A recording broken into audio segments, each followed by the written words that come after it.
Shalom, Santapan Harian Keluarga, Jumat, tanggal 5 Agustus tahun 2022, dengan pembacaan terambil dari Kitab Yunus pasal 2 ayat 1 sampai dengan ayat 10. Judul SHK, yaitu jiwaku lesu di titik terjauh.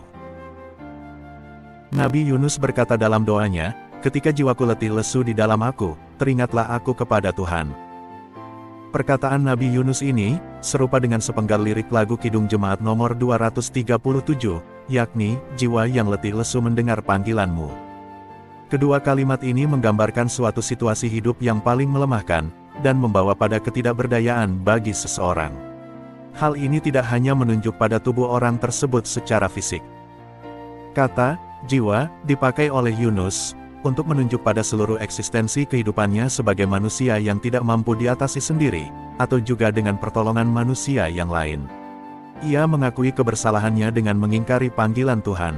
Yunus tidak pergi ke Niniwe sesuai perintah Tuhan, namun melarikan diri ke Tarsis. Akibatnya, Tuhan mendatangkan badai yang besar, dan Yunus harus dibuang ke laut untuk menyelamatkan kapal dan para penumpang yang lain.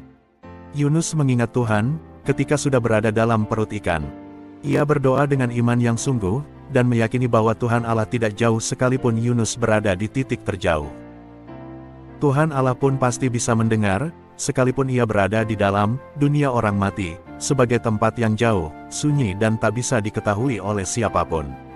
Doa Yunus ini merupakan sebuah revikasi iman yang mendorong terjadinya perubahan hidup Yunus. Sebagai orang beriman, kita membutuhkan suatu situasi terendah dalam kehidupan yang kita jalani, guna memantik kesadaran diri sebagai murid Tuhan, atau saksinya. Evaluasi dan transformasi hidup secara radikal pun akan terjadi, akibat situasi yang paling gelap itu. Untuk itu, sebaiknya kita menyikapi kondisi hidup yang tak menyenangkan, hingga yang dianggap paling menyusahkan dengan iman yang sungguh kepada Tuhan. Sebab kita pasti dapat menghitung berkat Tuhan yang tak terkira di balik seluruh peristiwa hidup. Mari berdoa, ya Tuhan, ajarlah kami untuk memaknai seluruh keadaan hidup dengan iman yang sungguh. Amin.